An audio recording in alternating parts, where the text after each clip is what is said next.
Hey everyone, welcome back to my mini vlog series. তো আজকে হচ্ছে ডে 3। আজকে যখন কোর্ট যাচ্ছিলাম ওয়েদারটা যে কি বাজে গরম ছিল, ভীষণ গরম লাগছিল। তারপরে হঠাৎ করে সিচুয়েশনটি ঠিক এরকম দাঁড়ায়, এত ঝড় বৃষ্টি হয় যে আমাদের সেরেস্তার জানালার কাঁচ এরমভাবে পুরো ভেঙে যায়। আর পুরো শিয়ালদা স্টেশন তো জলমগ্ন, আর প্রচণ্ড বজ্র বিদ্যুৎ সহ আজকে বৃষ্টি হয়েছে। আমি লিটারালি ভয় পাচ্ছি, বাট স্টিল ভিডিও করছি, ভীষণ ভয় পেয়েছি, চিৎকার করছি।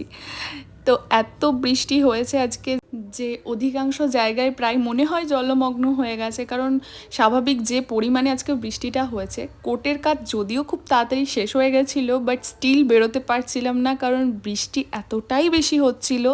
আর ছাতা ছিল না, এটা আমার কাছে কোনো সময়ই থাকে না। আমার ছাতা ক্যারি করতে সব থেকে বেশি বিরক্ত লাগে, আমি কোনো দিনই করি না। তো তার ফলাফলই এরকম যে কাজ শেষ হয়ে যাওয়ার পরেও কোর্ট থেকে বেরোতে পারছি না। তো আমরা এরকমভাবে বৃষ্টি এনজয় করছিলাম, মজা করছিলাম। শুধু একটা চায়েরই অপেক্ষা ছিল, ওইটাই পাচ্ছিলাম না। চাটা যদি বৃষ্টির মধ্যে পেয়ে যেতাম তাহলে তো ওয়েদারটার একদম ফুললি মজা নিতাম, বাট আনফর্চুনেটলি সেটা তো হয়ে ওঠেনি। কিন্তু আমি ভেবেই রেখেছিলাম কোর্ট থেকে বেরিয়ে কিছু একটা তো খাবই। তো খেয়েছিলাম কফি। তারপর শিয়ালদা স্টেশনে এসে দেখি সিচুয়েশনটা ঠিক এরকম।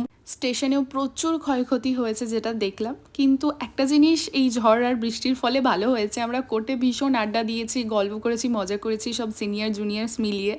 তো তারপর কোর্ট থেকে বেরিয়ে মিয়ামরে গিয়ে লাঞ্চ যেহেতু করা হয়নি, খেয়েছিলাম একটা চিকেন 65। তো চারিদিক তো এরম জলমগ্ন, কিন্তু ওয়েদারটা সত্যিই ঠান্ডা হয়েছে আর তার জন্য ভীষণ ভালো লাগছে।